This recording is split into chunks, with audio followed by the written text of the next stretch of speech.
Can't hear you, Clyde. Yeah, Gotta sorry, I start got again. muted. Yeah, hello everyone, and welcome to the Cousin Jonathan and Clyde the Rocketman Big Book study.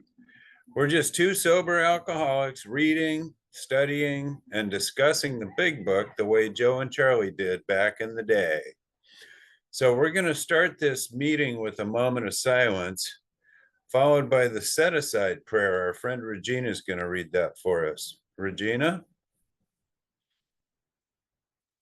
Regina, alcoholic, set aside prayer. God, today, help me set aside everything I think I know about you, everything I think I know about myself, everything I think I know about others, and everything I think I know about my own recovery, so I may have an open mind and a new experience with all these things. Please help me see the truth. Thank you for letting me serve. Amen. Thank you, Regina. So in 1973, to give you a little background on where this all came from, Joe McHugh introduced Charlie P. as the AA speaker at an Al-Anon convention, Joe and Charlie. So they soon discovered that they both shared a love for the Big Book of Alcoholics Anonymous, and traveling between their homes to discuss the Big Book became a regular event. Well, Cousin Jonathan and Clyde met in the Zoo Crew in 2023 and discovered that they also share a love for the Big Book of Alcoholics Anonymous. So that's what started our little podcast here. We both started studying the Big Book together and we just love it so much. So that's why we're here. And we meet here every Sunday from 2 o'clock to 3:30 p.m. Eastern in this room.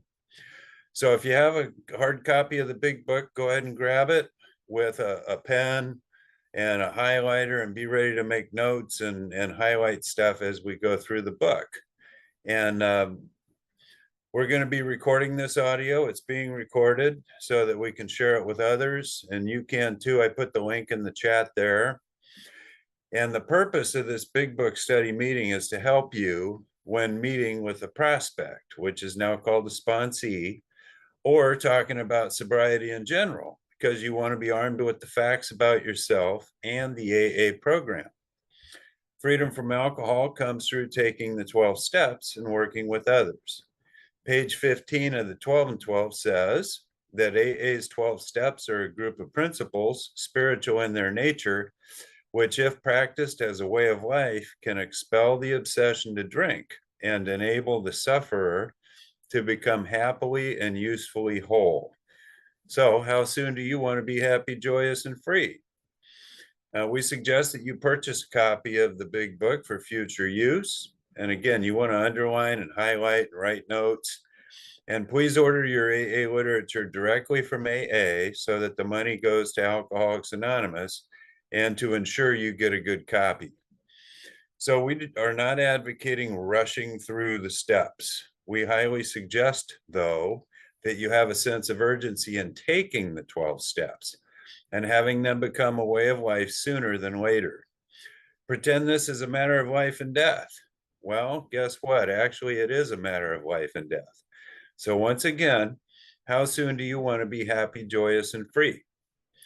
You can go to our website at thezoocrew.org to order your copy of the Big Book as well as read it online. The Big Book is our basic text and contains the full recipe for recovery. It's impossible to find a loophole in the Big Book that excludes you from being a member of AA. So where we're going to be picking up today is chapter 3, more about alcoholism. And just to mention where we left off, one of the last things we read in chapter 2, there is a solution at the bottom of page 28. It says, in the following chapter, meaning chapter 3, where we're at now, there appears an explanation of alcoholism as we understand it. And then a chapter addressed to the agnostic. That's chapter 4. So that's where we're at now. Chapter 3, more about alcoholism. So without any further ado, I think I'll just go ahead and start reading, right, cousin? Yeah?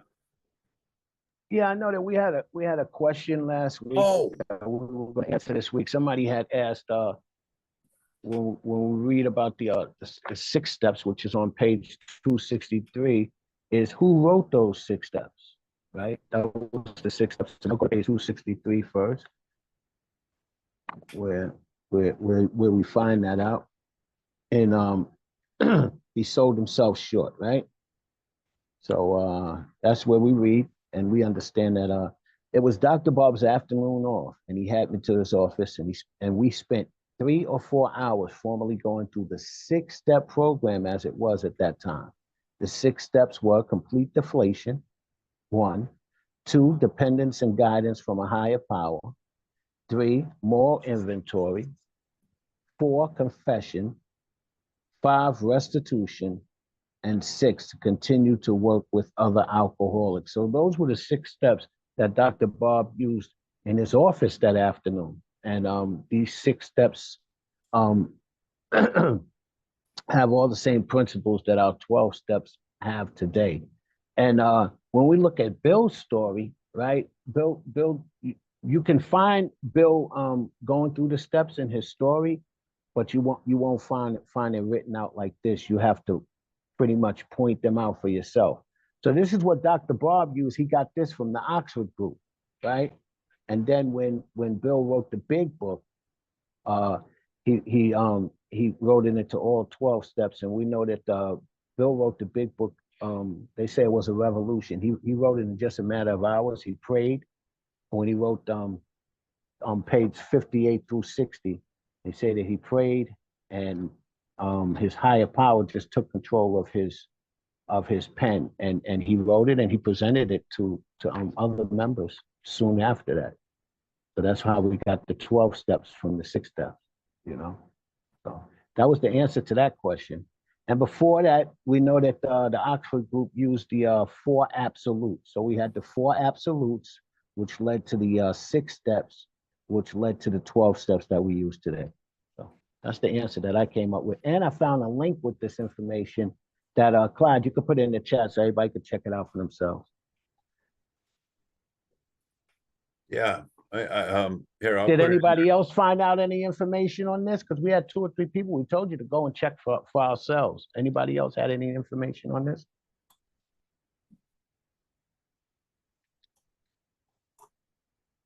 Doesn't sound like it. Okay. Okay. Yeah, 4 absolutes to the 6 steps to the 12 steps.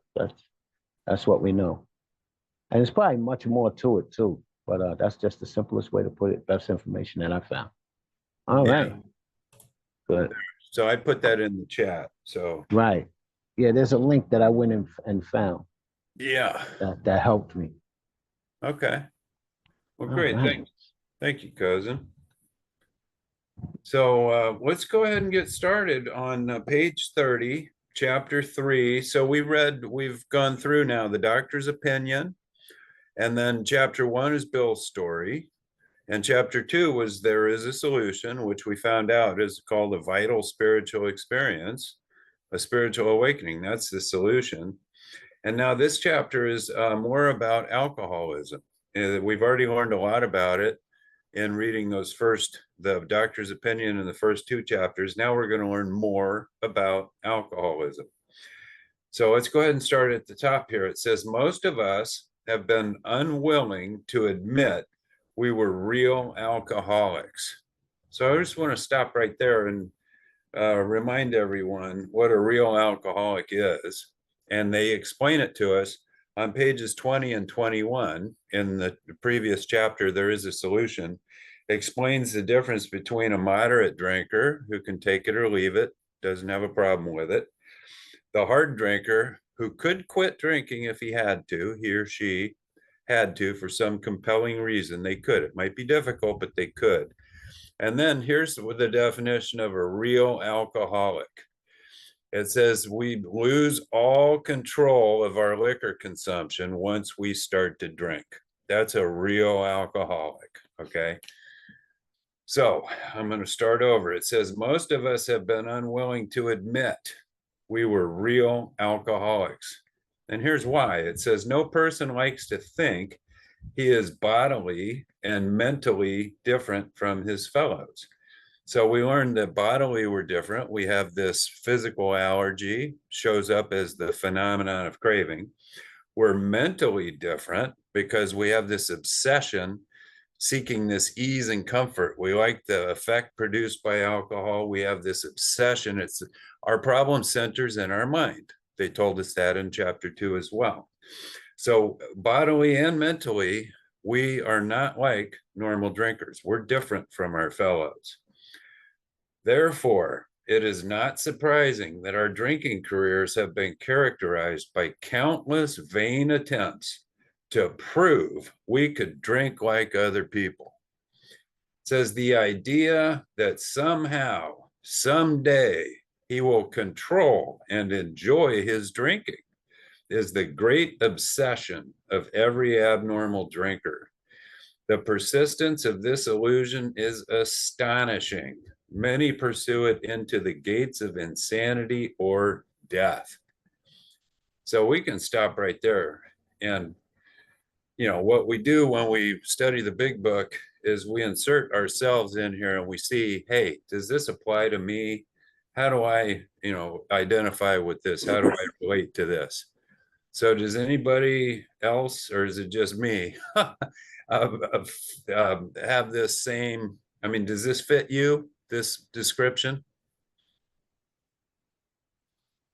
Anyone with that great obsession of every abnormal drinker, the great obsession, that means that my mind tells me that one day I'll be able to do this the way that I want to.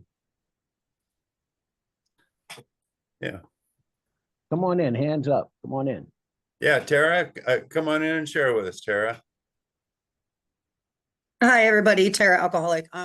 Yeah, I can absolutely relate to that. First, the obsession that one day I'll figure out how to do it. You know, drink like a quote unquote, and just I don't know, distaste to it. I remember the first I went to treatment. I was like 19, being I'm never going to drink the rest of my life. I'm not even old enough yet. But trying to work that I could drink like a, you know, without the consequences that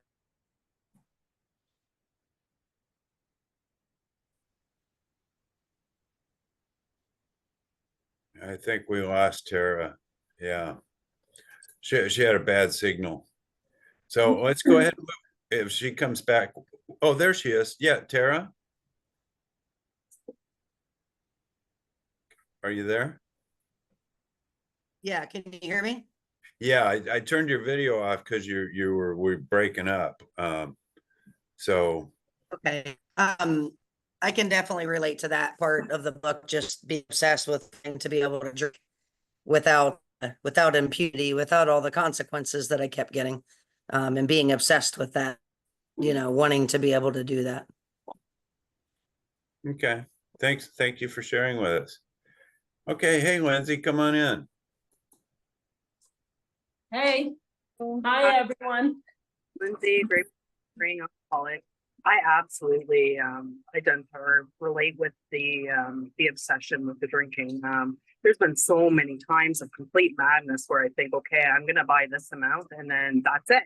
And I've convinced myself that's it. And time and time and time again, just go back and keep buying more and keep buying more. You know, I would scan the room and make sure that I would have enough just in case. And I would become extremely anxious if it was there at whatever cost, right? So I kept trying to control it, and then I kept trying to say, okay, maybe I'll go to this kind, or maybe I'll drink this much, and it never worked. It was just pure madness every single time. Thanks for letting me share. Yeah, Hey, that's what Clyde. we're talking. Hey, Yes, Clyde, let's get the definition of that word obsession. Let's good get that idea. right out there. Good Right idea. out there. Okay. You go ahead and let's have Angela share. I'll look that up for us. I'll get the definition of obsession. Come on in, Angela. Hi, Angela, alcoholic. Great to be here. Thank you for taking the meeting, you guys. Yes, I too suffered from thinking that I could control it. And I also had that great obsession because I was being educated on alcoholism, but I was still hanging or living with people who drank normally. And I had not found my people yet. And those were the ones who still suffered and was living in the solution. And everyone tried to convince me that all I had to do was stop. And it made me believe that all I had to do was just stop, irregardless of me constantly running to the store to get it. I really wanted to believe that nothing was wrong with me, and that just stemmed from childhood and being convinced that something was wrong with me. It wasn't until I actually got with my people, who I call my family in the program, that I realized that I was following the wrong group of people. I was following those normies who could have that drink and put it down. And when I started living in the solution and became spiritual as well, having that higher power and turning to God and getting on my knees and working with the sponsor and working the steps was when So I wanted to step. Angela, yeah, what we're sharing about is this idea that somehow, someday you'll be able to control and enjoy your drinking. Yeah. So let's focus on that. Can you relate to that experience? We want to stay on topic here. We're studying one paragraph at a time and one concept at a time here. Okay, thank you. Yeah. Okay. Thank you for sharing with us. So yeah, let's stay focused here. And the obsession, I put the definition in the chat here, is something or someone that you think about all the time. So this is something, yeah, Yeah. I get that. That's clear enough. Yeah, yeah. And so it's an illusion. It's an obsession. It's an illusion that somehow we're going to be able to figure out how to do this. We'll be able to get away with it. We can drink and get away with it. So, oh, here, Regina wants to come in and share. Come on in, Regina. Hi, Regina, alcoholic. So when you say obsession, something or someone that you think about all the time. Okay, so does that mean that this is something on my mind that I cannot control? Like I can't say, I don't want to think about that. I don't want to think about a drink. So Well, that's before And- we start to work in the solution. What it is I thought about and wanted to drink all the time. So I thought about drinking all the time and wanted to be involved with it all the time. That's the obsession. I wanted, yeah. Mhm. Was that you? so even That was though, me. so even though I didn't, when I got to that point, when I found myself by the car getting ready to drive and going to get a drink, I know I didn't want to, but I wanted to, but I You couldn't were control. obsessed. I couldn't. You were I was obsessed. obsessed. I Yeah. was like, You were obsessed. Yeah. Obsession is powerful. It's the powerful thought or need to do something all the time. so To it seems like what excess. it seems like what it's saying to me that it overrides. Yes, yes, It yes. overrides the normal capacity to think. Well, I'm out of control now. I can't even. Okay, I get it. That's was my key word I needed. Thank you, Lord. I mean, thank Yeah, you. because and you know what? The obsession turns into a compulsion. That means that it comes and pulls me. It comes and pulls me. It Mhm. turns into that compulsion, you know? Obsession and compulsion. That's what we were suffering from. Yes. And Joe and Charlie mentioned it. It crowds out an obsession is an idea, a thought that crowds out all other ideas and all other thoughts. That's the one that's it takes charge. You're the one you're obsessed with. And that's our So obsession. We're going to figure out how to control our drinking and enjoy it, by golly. But I just want to say one thing about this, and this is my experience, my experience is because these days we're alcoholics, but I also suffered from drug addiction too, and I know that it's because these drugs that I did along with alcohol, but in the end, the obsession and the compulsion was so strong, right, that I would almost feel as though I was high. When my mind started racing, uncontrollably, I would actually feel as though I have physically taken something into my body. So now I'm craving. I'm actually craving, which is impossible to do without putting something in my body. But I had gotten that sick. Just imagine that, where my chemicals were just so out of whack that that's how I was feeling. Anybody can identify with that when the obsession and compulsion has gotten so strong that it's giving you a physical reaction. Wow. That's pretty intense. Yeah, it was. And I had gotten that way because I had gotten worse, never better, by coming and going and coming and going and going back out there, man. So if that hasn't happened to you yet, it doesn't have to. Come on in, Wendy. You get that? You've had that? Hi, Wendy Alcoholic. Sorry, I joined the meeting a little late. Thank you, Regina, for reminding me. It's interesting. I love this chapter. We actually read this chapter yesterday in my home group. I identify with almost every single word in this chapter. However, I think we're discussing the word obsession. And the meaning, Clyde, like, I'm glad you posted that. I can identify with like an obsessive thought about a person per se, right? For example, like there's a group that I idolized for like 8 years, and I just had to go see them every time they were in my city. When it comes to alcohol, I stopped and started drinking many times, right? I knew I was beginning to have a problem. I could no longer drink safely. And when I stopped, I did not obsessively think about a drink.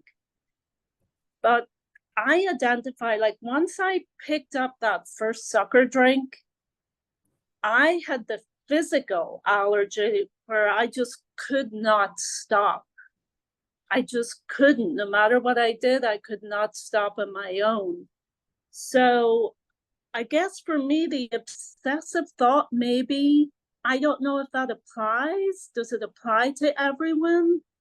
No. I never No, thought of that before.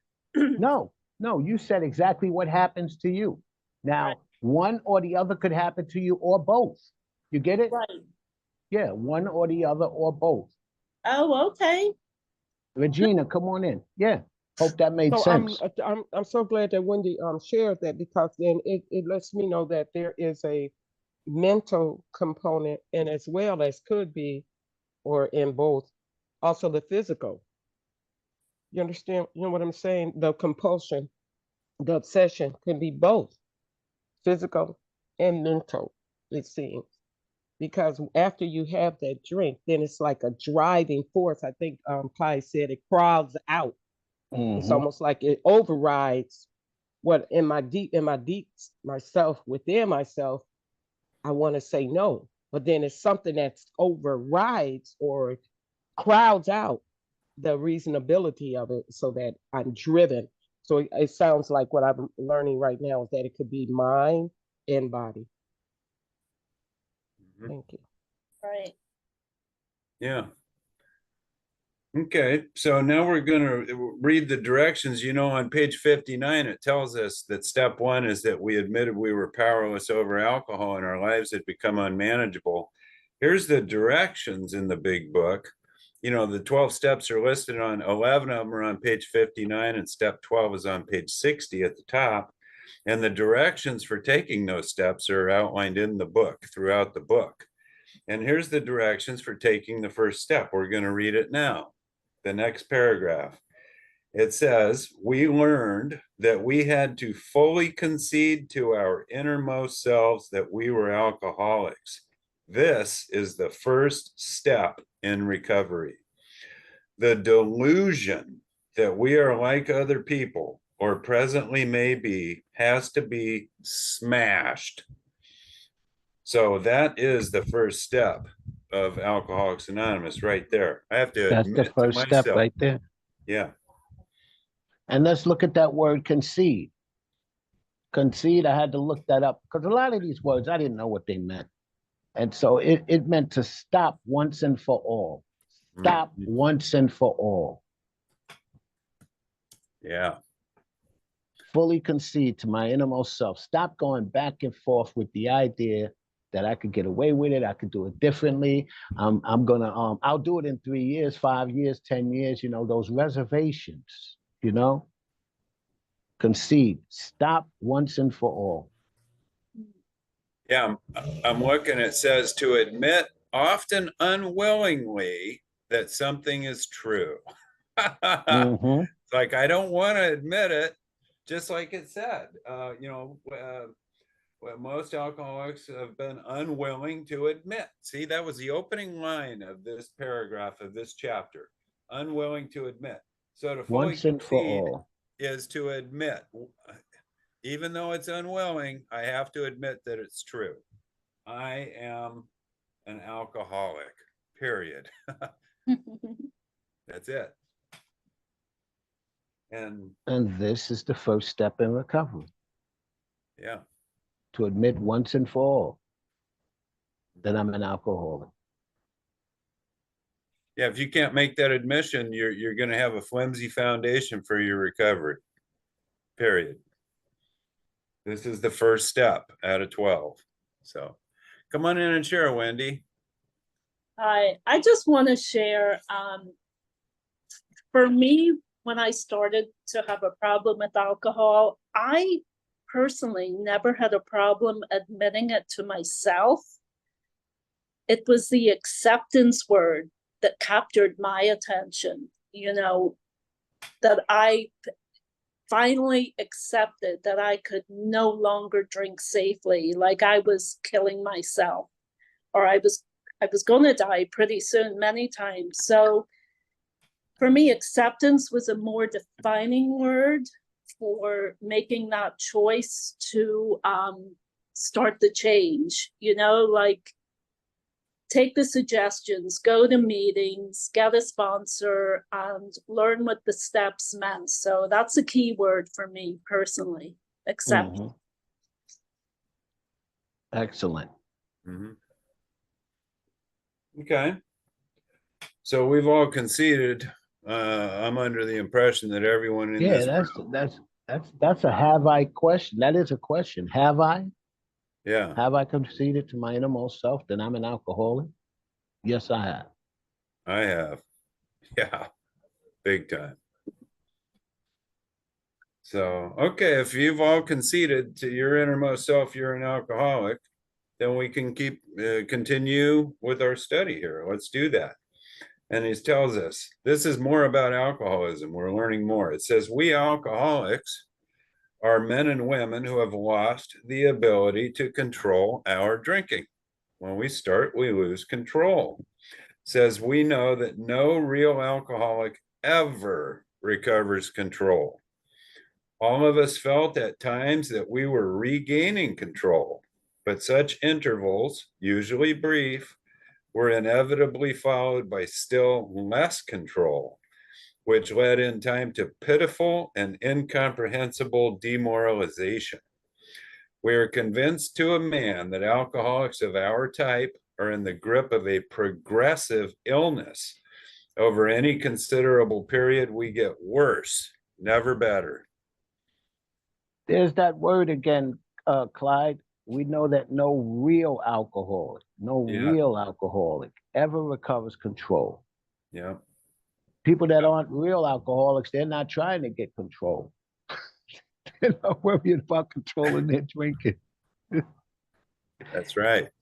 They're not. They- So it's progressive. It gets worse over time. Does not get better. It's a permanent thing for us. It says we are like men who have lost their legs. They never grow new ones. Neither does there appear to be any kind of treatment which will make alcoholics of our kind like other men. We've tried every imaginable remedy. In some instances, there has been brief recovery, followed always by a still worse relapse. Physicians who are familiar with alcoholism agree there is no such thing as making a normal drinker out of an alcoholic. Science may one day accomplish this, but it hasn't done so yet. Now, this was over 80 years ago, and science still hasn't accomplished this. And all of the accomplishments that we have made since then. But this thing here, we have not accomplished. Isn't that something? No, not going to happen.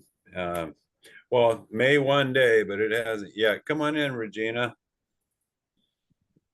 I have to laugh because you're saying that I cannot go back to the starting line and start over, because I was sober for 13 plus years. And I thought at that point, okay, I'm okay now. I can start again and it'll be okay. But there is no way that I can go back to that first drink and spend that time going back up to the starting line again. I mean, there's no looking back. I'm like stuck in this position of alcoholism, and it's like a life sentence, but in a good way, because I found happiness and peace and joy here. So I'm not complaining, but the realization of it and actually doing the work is what really changed it to that point. So it's so interesting, so fascinating to me that there's no other way around it. Once you get to be that individual where it says, how did he say it, of this type, that alcoholic, like men and women who have lost the ability to control our drinking, there's no, I can't think later on now, I don't care if it's a year, 10 years, 50 years from now, that I can have that first drink again. That's over with. I think that's what they're saying. Yeah, I'm so glad you shared that, Regina, because the first story, we're going to hear 4 examples in this chapter. Bill's going to give us 4 different examples. And the first one happens to be this guy that's 30 years old and wants to be a success in business. And he's sober for 25 years, stays sober on his own, and has a successful business career, lots of money, totally safe, and everything's great. And then he decides, hey, it's been 25 years. I'm good. I can drink now. Well, we're going to read about what happened to that guy. and another thing, Clyde, we just read it, but and we don't even see that. It says physicians with an S who are familiar with alcoholism agree there is no such thing as making a normal drinker out of an alcoholic. Science may one day accomplish this, but it has not done so yet.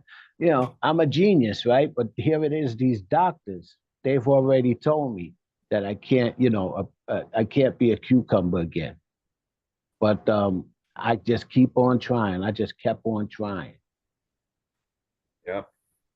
Because I go into the doctor's office and there are 10 doctors trying to help me, but I'm the smartest guy in the room, I'm the smartest guy. Yep.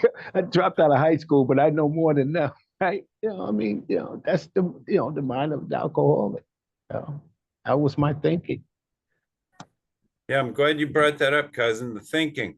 Remember, we learned in the previous chapter that the main problem of the alcoholic centers in his mind. And that's what this chapter is all about, the insanity of our thinking, that somehow we can figure this out. We're smarter than these physicians. We're smarter than all these other people. We're going to figure it out, okay? That's the insanity of alcoholism. So here it is again. We'll continue with the next paragraph. It says, despite all we can say, many who are real alcoholics, that's me, that's us, are not going to believe they are in that class because we're smarter than everybody else. We're going to figure it out, see? By every form of self-deception and experimentation, They will try to prove themselves exceptions to the rule, therefore non-alcoholic. So that's the insanity of my alcoholism. If anyone who is showing inability to control his drinking can do the right about face and drink like a gentleman, our hats are off to him. Heaven knows we have tried hard enough and long enough to drink like other people. So this Clyde, is, are you telling me that I was doing experiments on myself? yes, exactly. That's hard. That's I hard. know. Who wants to do that? Who wants to do that? Yeah. No one. No one. You know? That you know what that reminds me of? That reminds me of a man who once said that if anybody did to him what he did to himself, he'd go before a jury and be set free. Wow. Mm-hmm. He said if anybody did to him what he did to himself, he'd go before a jury and be set free. The things we did to ourselves, you know? We stole, we lied, we cheated, we hurt people. Suppose somebody stood and told you, go over there and lie to your mother. Go cheat on your wife. Go steal money from the family, you know, or even hurt somebody. No. But we did these things to ourselves. So if someone had forced me to do those things, I'd probably go before a jury and tell them how they forced me to do it. And the jury would probably say, let them go.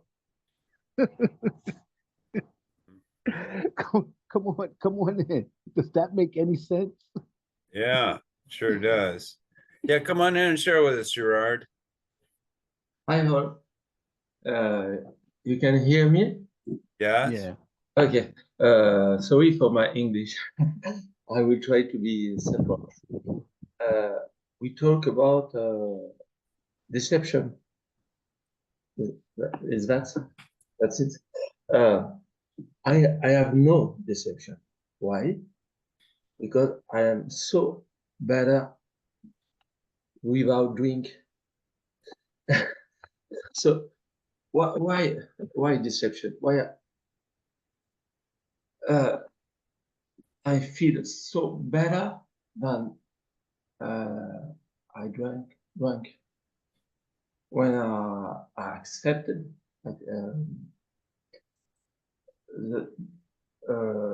the first step. No more obsession for me. I had the cloud peak, and with the third step, I felt energy, power who protect me, and I continue to the step, all the steps, and now I will continue all this step until the end of my life. Okay. Thank you. Yeah, thank you, Gerard. Yeah, thanks for coming in and sharing with us. So regarding these experiments that we've done and trying to prove ourselves an exception to the rule and that we're not real alcoholics, here are some of the methods we have tried. Next paragraph. And you probably tried some of these yourself. Check these out. It says drinking beer only. These are experiments. This is experimenting. I'm going to try this and see if I can get away with it. This will work. It says drinking beer only, limiting the number of drinks, never drinking alone, never drinking in the morning, drinking only at home, never having it in the house, never drinking during business hours, drinking only at parties, switching from scotch to brandy, drinking only natural wines, agreeing to resign if ever drunk on the job, taking a trip, not taking a trip, swearing off forever, with and without a solemn oath, taking more physical exercise, reading inspirational books, going to health farms and sanitariums, accepting voluntary commitment to asylums. We could increase the list ad infinitum.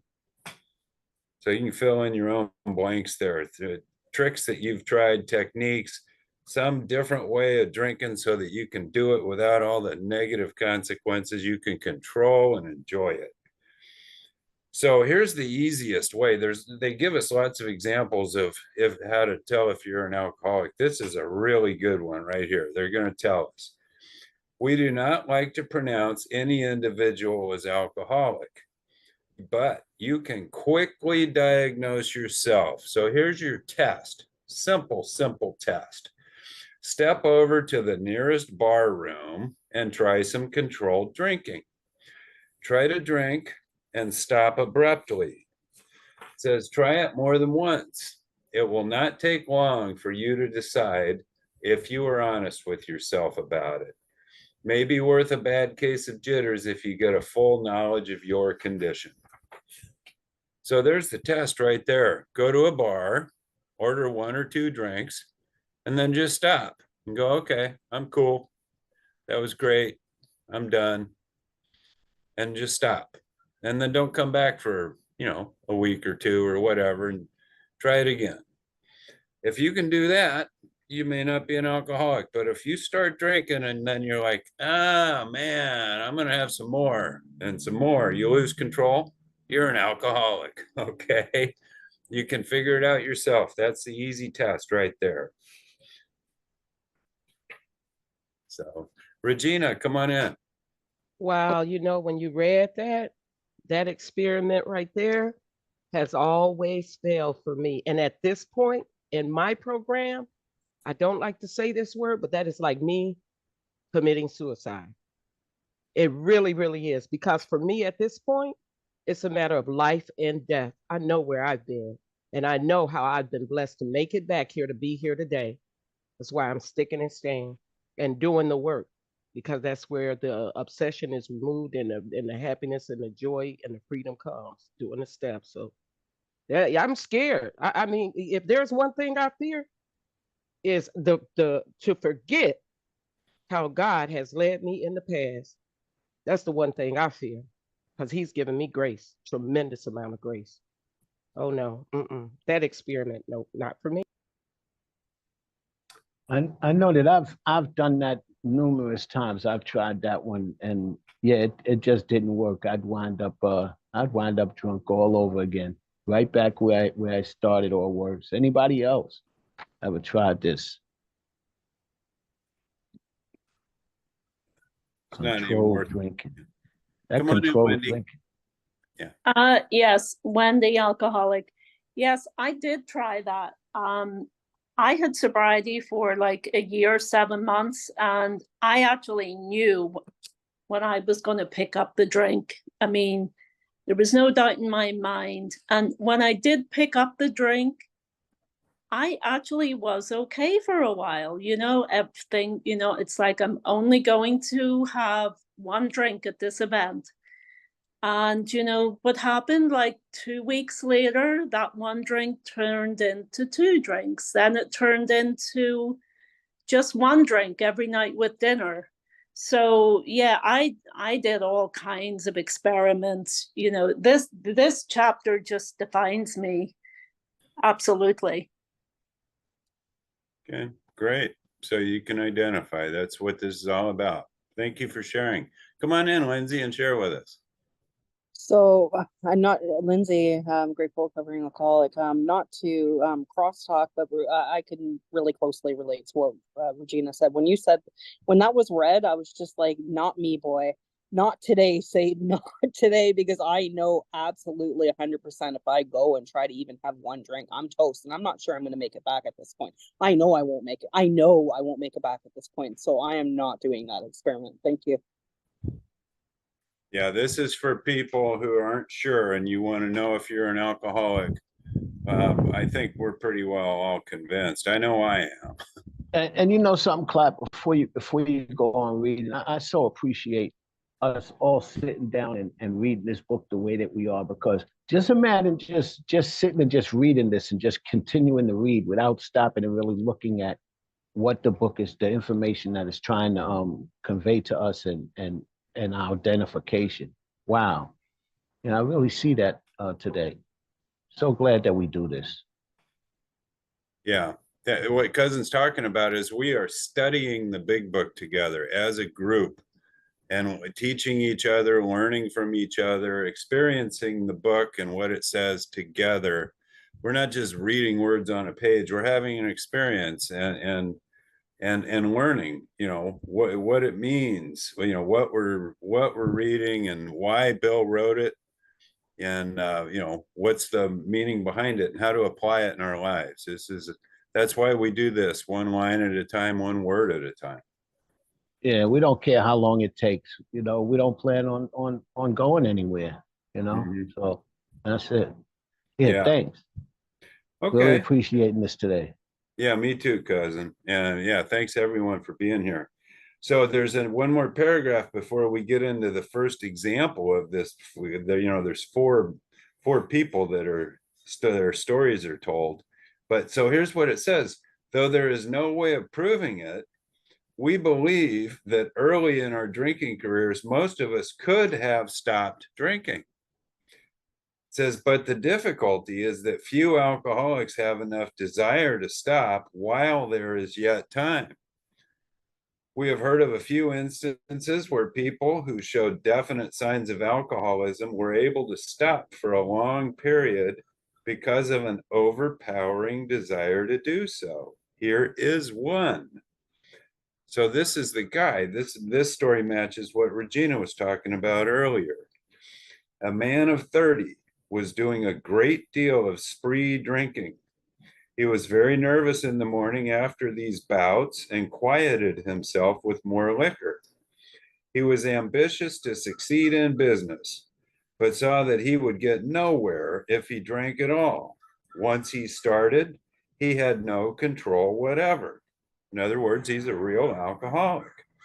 He made up his mind that until he had been successful in business and had retired, he would not touch another drop. So check this out. This guy, an exceptional man, he remained bone dry for 25 years and retired at the age of 55 after a successful and happy business career. So that's all fine and good. But then what happened? He fell victim to a belief, which practically every alcoholic has, that his long period of sobriety and self-discipline had qualified him to drink as other men. Out came his carpet slippers and a bottle. In 2 months, he was in a hospital, puzzled and humiliated. He tried to regulate his drinking for a while. Remember, control and enjoy. He's trying to regulate it for a while, making several trips to the hospital meantime. Then it gets worse. Gathering all his forces, he attempted to stop altogether and found he could not. So first, he's for 2 months, alcohol is kicking his butt. And so he tries to regulate his drinking for a while. He's like, I got to slow this down. That's not working. Then he gathers all of his forces and attempts to stop completely and found he could not. Every means of solving his problem, which money could buy, was at his disposal. Every attempt failed. Though a robust man at retirement, he went to pieces quickly and was dead within 4 years. Wow. Come on in, Mama Bear.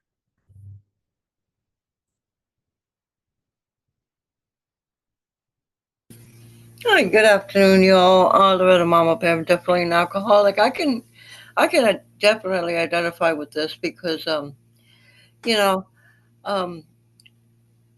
was drinking too much and I stopped for a couple of years and I started back up and it was worse than ever before.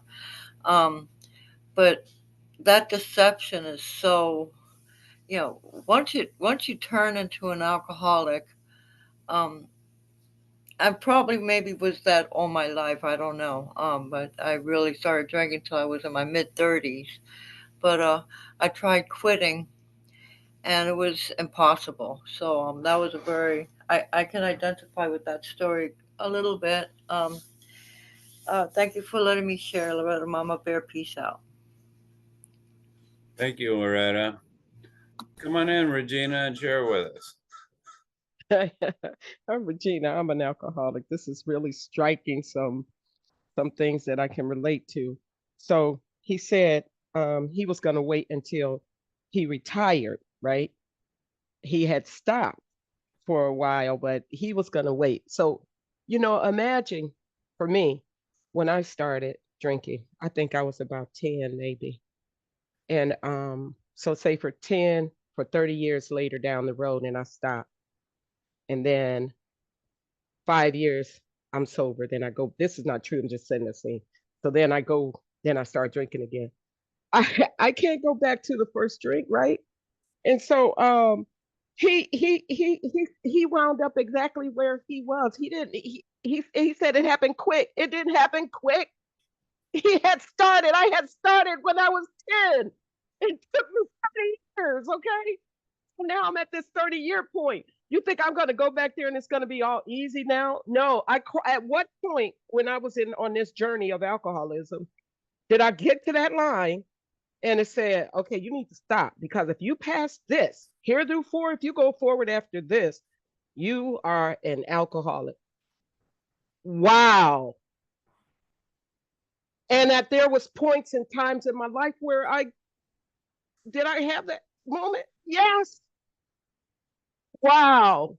So it doesn't happen quick. It happens in time, over time. And I have no idea when that time was going to take place. But I do know one thing right now today, that I crossed that line and I can never go back. I pass. Thank you, Regina. Lindsay, come on in and I'll be right back. I'm going to excuse myself for just a moment. Hi, Lindsay, grateful recovering alcoholic.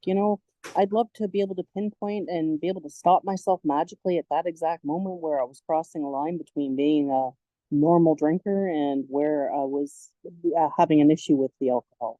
And I can't figure that out. You know what I mean? And that's why I just think that it's even more toxic and more poisonous just to begin with.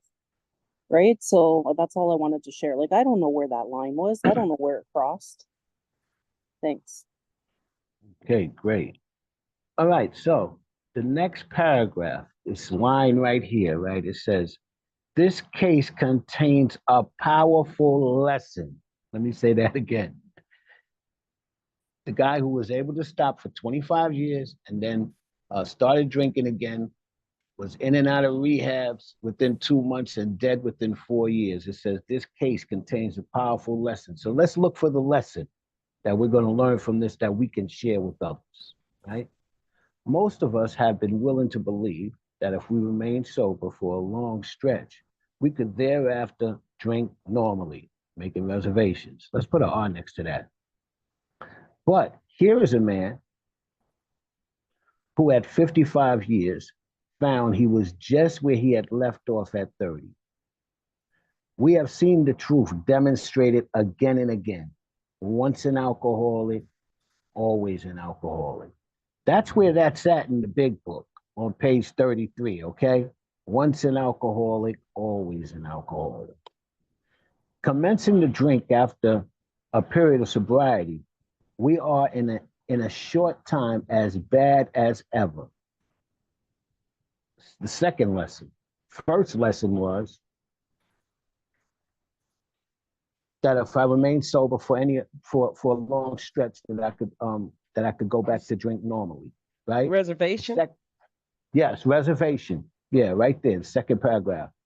This case contains a powerful lesson. Most of us had believed that if we remained sober for a long stretch, we could thereafter drink normally.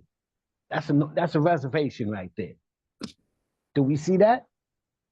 Yep. Yes. Okay. What's the next part? It says, but here's a man talking about him who was 55 years and he found that he was just where he left off at 30. obvious, right? We've seen the truth demonstrated again and again. Once an alcoholic, always an alcoholic. Commencing to drink after a period of sobriety, we are in a short time as bad as ever. Another lesson. Commencing to drink after a short, commencing to drink after a period of sobriety, we are in a short time as bad as ever. That's a lesson right there. If we are planning to stop drinking, there must be no reservation or any kind of lurking notion that someday, somehow, we will be immune to alcohol. So I found two powerful lessons right there. Maybe somebody else saw more, but the first one was, most of us believe that if we remain sober for a long stretch, we could thereafter drink normally. I thought that. So I totally identify with that one. And then and then the second one was commencing to drink after a period of sobriety. Yeah, in a short time, I was bad as ever or worse. So that came true for me also. So now here are the instructions. It tells me, Johnny, if you're planning on stop drinking, there must be no reservation of any kind, nor lurking notion that someday we will be immune to alcohol. I didn't even know what a reservation was when I came in here. I had some kind of an idea, but it tells me what a reservation is right here now. You know, that if I believe that after a certain time period, or a person happens, a place happens, or an event happens, I can go back to drinking. That's a reservation. Everybody get that? Did you guys all know what reservations were? I had no idea. It just sounded like some shit that I do for a hotel room. You know, Regina, come on in.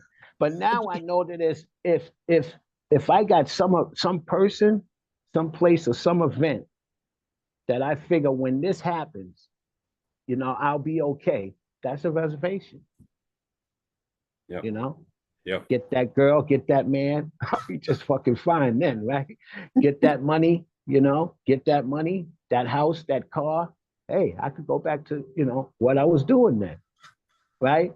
Or an event. As soon as I get that trophy, you know, that title, you know, that recognition. Remember, I'm sober now. Everybody knows that I'm doing well now. Now I can go back to tearing my life apart. You know, these are all commonplace thoughts. Go ahead, Regina. Well, this book is coming to life for me. I just love this study. You know what came to my mind about this reservation? You ever heard someone say, I reserve the right to? I don't deserve no right to this no more. I have no reservations. I have totally conceded that I am an alcoholic, and I don't wait for no day to come when I could pick up another drink, because I already know what it said. Every attempt failed. Every attempt. I don't care. You wait 20 years, 30 years, it don't matter. Tomorrow is always that day. No, no reservations for me. But he said, like you said, because you said the answer is, if we are planning to stop drinking, there must be no reservation of any kind, nor lurking in my mind thinking that I can drink again. Thank you for letting me be a part. And you know what? This could kind of spill me too, but I just want to let you know that reservations are going to try to happen. They still try to happen to me. You know, shit happens that I go into this bullshit thought, you know, and but the good part about it is, through the program of Alcoholics Anonymous, I'm able to cancel those shits. Ain't that something? I'm able to cancel reservations because of people like y'all in the 12 steps. Ain't that something? Anybody get that? Reservations are still going to come. Reservations don't care how long you're sober, how well you work in the program, none of that shit. They're thoughts. You know, that's that stinking thinking and all of that. But thank God we're able to cancel reservations today. We don't have to go through with it. Come on in, Wendy. Cousin Jonathan, I love how you're explaining that paragraph. Yeah, I love how you said we're learning two lessons here. I I did believe that if I remained sober for a long stretch, I could drink normally. Absolutely. That was me 100%. And then commencing to drink after a period of sobriety, we are in a short time as bad as ever. That is so true for me. And it just, you know, it just happens so quickly.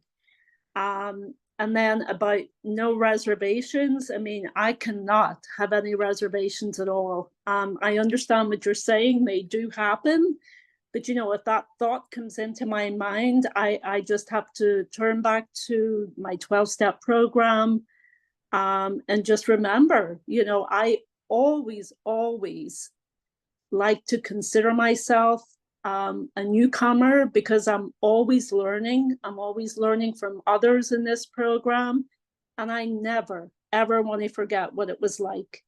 Thanks for letting me share. Yeah, and thank you so much. And like I said, you know, we're blessed that we can cancel those reservations today. Before, I had no choice. You know, when the thought came, I just went with it because I had no power of choice, you know. I didn't have no higher power. That's what it was. Yeah. Okay, does everybody get this? You know, this is the kind of stuff that we could tell people, you know? When people have questions about what is a reservation, right? When people have questions like that, you can go to the book and show them, you know, just like we can explain to people what an alcoholic is right here on page 30. If somebody's got a problem with it, you could tell them, you know, we alcoholics are men and women who have lost the ability to control our drinking. Mm. We know that no real alcoholic ever recovers control. At times, I felt that I was regaining control, but these intervals, they were usually brief. I would usually be able to quit for a little while, but then it was always followed by me having less control, and then it led to pitiable and incomprehensible. I played myself. Yeah, I played myself. Mm. You know, it's right there. Go to page 30 and just circle that paragraph. And you can say this to somebody, you know, I'm an alcoholic because I lost the ability to control my drinking. You know, I'm a real alcoholic because I'll never recover control of it. At times, I used to feel as though I was regaining control, but those periods, they were short and they were always followed by a worse ass whooping.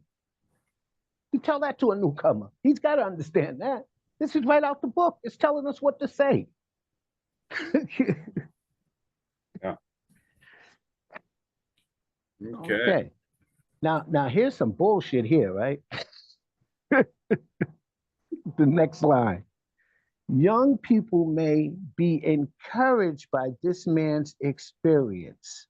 So, in other words, young people who come into AA, who would hear about somebody who was able to stay dry or stop drinking without help, if they're a real alcoholic, young people may go out and commit suicide behind shit like this. Behind a story like this. They'll go out and kill themselves. It says young people may be encouraged. Now, we know that that's delusional thinking, right? By this man's experience. And this is what? To think that they can stop, as he did. This is a very exceptional case, by the way. This is a very exceptional case. This is like 1 in a million that this actually happens. What do you think, Clyde? Yeah, Somebody it's very This shit is like rare. 1 in a million. This shit is like 1 in a million. Mhm. So it says young people may be encouraged by this man's experience to think that they think that they can stop as he did on their own willpower. We doubt if any of them can do it because none will really want to stop, and hardly one of them, because of the particular mental twist already acquired. You're talking about real alcoholics, young people who are real alcoholics. They will find that they can't win out. Several of our crowd, men of 30 or less, had been drinking only a few years, but they found themselves as helpless as those who had been drinking 20 years. And that is so true today because, you know, most of the young people that come into AA, they don't just come in alcoholics, they come in with drug problems too. So they're really wrecked, you know? What do you guys think it is? Yeah, Young people may be encouraged. I chuckle, but it's fucking sad. But you know, I mean, it's like this shit is crazy. Go ahead. Yeah, and the reason I put the definition of peculiar, it says peculiar mental twist already acquired is why we can't quit on our own willpower. It's remember this main problem of the alcoholic centers in his mind, and our minds. Remember the story. The chronic alcoholic mind is, you know, we have a different thinking mechanism. We're distinct. It says distinctive in nature or character from others. Our mind doesn't function like normal drinkers' minds do. So that's why we can't win out. We're going to lose that battle. This obsession of the mind, this physical allergy, this powerlessness that applies to us.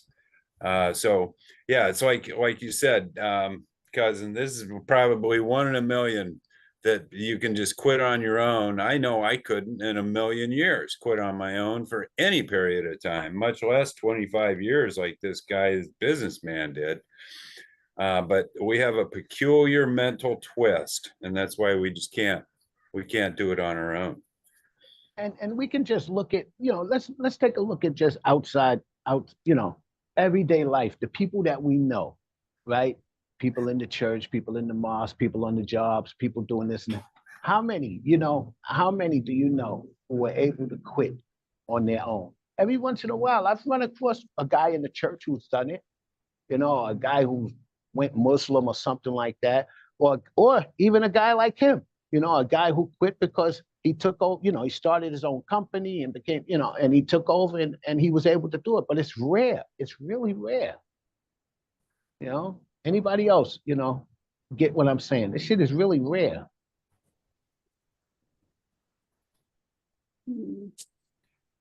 And I like this about the young people, because there's the crowd is getting younger and younger in AA, and we're going to learn why. They're going to tell us why here in the next paragraph. So okay.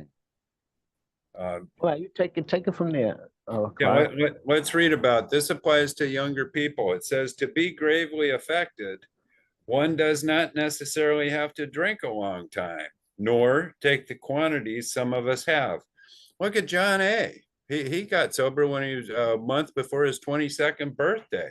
He didn't drink a lot for a long period of time, but he knew he was an alcoholic. So, and he was gravely affected. So one does not necessarily have to drink a long time, nor take the quantity some of us have. This is particularly true of women. It says potential female alcoholics often turn into the real thing and are gone beyond recall in a few years. Doesn't take long.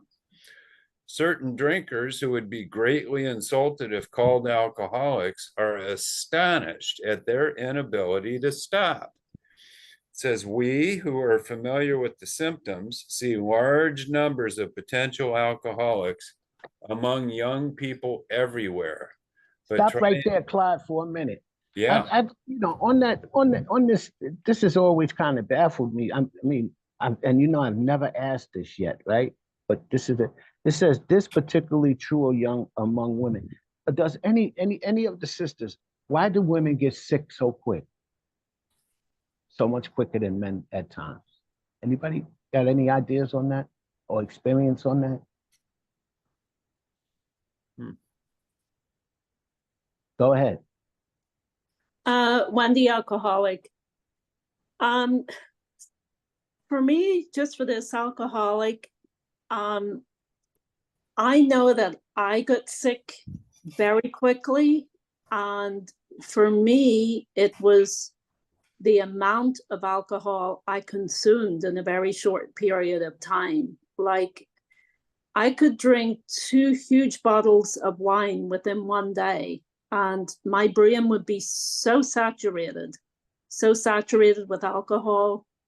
I could wake up and feel that I was okay, and maybe go to the liquor store to, you know, get more supplies. But the minute I put another drink in my system, I would just be totally gone again.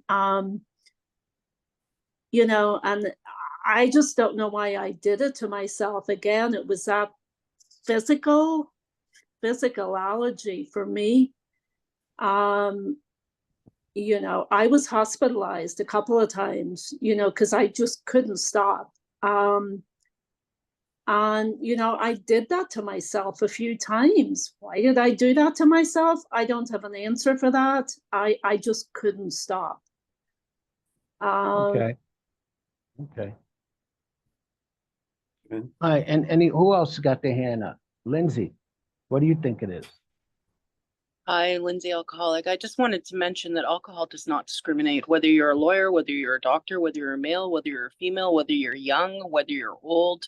When that addiction takes hold, it takes hold. It's not going to pick this person or that person. It's just going to take you. Thanks. Okay. And you know something that I thought about, and I could be wrong, but I thought that when I thought about this, I thought like sometimes that women may have more access to alcohol than sometimes men, because men want to buy women alcohol. That's fucking, we're all adults here, you know? That can be a real hindrance. You know what I'm saying? Does that make any sense? Possibly. For me, no, because I always had the means just to go and get my own alcohol. Right. Even when I was sitting at a bar, you know, yeah, male friends who knew me would buy me a drink, but you know, that didn't contribute really to my sickness. You know, it was me, myself, that made sure I had an ample supply. When I guess I would qualify myself as a binge drinker. That's what I did. You know, so I always made sure I had what I needed. You know, and I also had a couple of friends that lived in my condo building in South Jersey, where I used to live, you know, who had the same sort of, well, you know, they were alcoholic, maybe different than me, but definitely alcoholic. No, it was me, myself, I. Okay. Okay. I was just thinking outside the box. I don't know, you know? Oh, no, that's a very actually that's a good thought, you know. That's possible for some people. I don't know. Yeah. Okay, great, great. All right. So anybody else want to say anything on that? Yeah, Mama Bear has her hand up. Go ahead. Yeah, come on in, Mama Bear. There is a difference between a man and a woman. Men and women are built differently. Men weigh more generally than women, and women has got. I mean, yeah, there is a difference besides the weight factor that would cause women, you know, especially tiny petite people. But yeah, but alcohol has no respecter of persons. It'll hit anyone. Doesn't matter if you're male, female, white, black, Hindu, whatever. Man, child, or child, adult. Um, but there is a difference between a male and female. It's mostly the weight. Um, that's all I got to say. And you know, we got a few extra different parts. Thank you very much for letting me share. Yeah, no, yeah, you're absolutely right. But I just was questioning why they put it in the book like that. So that's what really put my antenna up. Okay, so if we can move on, we can move on. Nobody else got anything to say about that. Yeah, so we're learning about how young people, you know, are affected, and they don't have to drink for a long period of time, as much as we did. It says, but try and get them to see it. And it shows there's a little asterisk there, and it says at the bottom of the page that true when this book was first published, but a 2014 US Canada membership survey showed about 11% of AAs were 30 and under. So I guess they're growing in numbers, and I'll bet now it's even more. If so, Lindsay, you have your hand up. Come on in and share with us. Hi, Lindsay, grateful recovering alcoholic. I also think that, back then there was a lot more isolation. There wasn't as much of a help available out there and awareness around the topic. And I think that, the younger people are coming forward because they have access to that information, and it's a different society. So thank you. All right, thank you. So, yeah, Cuzin, it's 3:26, and so we're coming up to the end of our time. So you want to? Let's finish this paragraph. Let's finish this paragraph, and then we'll meet back here next week. What we want everybody to do, now I'm serious, is we want you to cheat on the test. We want you to read ahead, a page or two, and find something to come back and discuss with us, something that we may not see. Please do that. Read ahead, say to page 26 or something like that. And I mean 36, I'm sorry, 36 or something like that. And then when we come back, we'll all be versed, and that's your homework anyway. Yeah. Yeah, read ahead and come back and so that we can be more interactive. Does that make sense? That's how we want this thing to go. So, all right. Yeah. So go ahead and finish this paragraph, and then we'll all come back real smart next week. We'll all have ahead. That is the end of that paragraph. And so we're going to pick up next week. And here's your homework assignment, like Cousin Jonathan said. And we're going to start at the top of the page 34. As we look back, we feel we had gone on drinking, etc. So read that page and page 35 and maybe page 36 and 37. Yeah, not too much, just 2 pages. Yeah, and look over it really well. Yeah, and yeah, that's going to make this time together even better. We need your input and stuff. That's what makes this thing work so well. Yeah. All right. All right. So that's where we're going to pick up at. Go ahead and close us out, Clyde. You're going to read the closing page, right? Yeah, I will. So, so thank you so much, everyone, for coming to the Cousin Jonathan and Clyde the Rocketman Big Book study. Again, we meet every Sunday from 2 o'clock to 3:30 Eastern in this room. And we appreciate you being here and participating and helping us out. It's better for us to study the book as a group and learn from each other and help each other. So this podcast will be available by this Friday. You can join us on Telegram for updates. And here's what it says on Big Book page 164. Our book is meant to be suggestive only. We realize we know only a little. God will constantly disclose more to you and to us. Ask him in your morning meditation what you can do each day for the man who is still sick. The answers will come if your own house is in order. But obviously, you cannot transmit something you haven't got. See to it that your relationship with him is right, and great events will come to pass for you and countless others. This is the great fact for us. Abandon yourself to God as you understand God. Admit your faults to him and to your fellows. Clear away the wreckage of your past. Give freely of what you find and join us. We shall be with you in the fellowship of the Spirit, and you will surely meet some of us as you trudge the road of happy destiny. May God bless you and keep you until then. So let's go ahead and close this meeting with the Lord's Prayer. Who brought us together for this great study this afternoon? Our Our Father, who art in heaven, hallowed be thy name. Thy kingdom come, thy will be done, on earth as it is in heaven. Give us this day our daily bread, and forgive us our trespasses, as we forgive those who trespass against us. And lead us not into temptation, but deliver us from evil. For thine is the kingdom, and the power, and the glory forever. Forever. Amen. Amen. That was Sorry, but I'm glad I came in at late. Better late than never. Yeah. Yeah, except I'm sure you won't find me late for my own funeral. So. No. I'll be there. Well, good night, everyone, and I'll see you later on in the week. Okay, thanks, Mama Bear. Goodbye. That's the other ones. Was Thanks, this the first meeting? Did I miss one? Oh, of this big book study, this podcast? Yeah. Yeah, we started at the beginning of the book, quite a while ago. Yeah, we're working our way through the book, one chapter at a time, one paragraph, one line at a time. Okay, awesome. I'm glad Regina invited me. Okay. Yeah, come and join us next week, Wendy. We're glad you're here. Yeah. Absolutely. I saw it on the Telegram, but I didn't realize you were doing a big book study. Otherwise, I'd have been on here. Sunday afternoons are great. Thank you so much.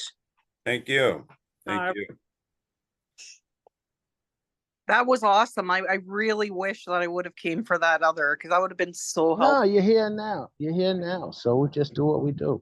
Okay, I'm coming back next week for sure. Because All right, yeah, go and read and matter of fact, we're in Jim's story next week. Oh man, we're really gonna. I found out from Dean why he was called the milkman. I couldn't figure it. Finally asked him. Sandwiches and milk. Sandwiches and milk. Yeah, with a little bit of whiskey in the milk. Yeah. Yeah. You know.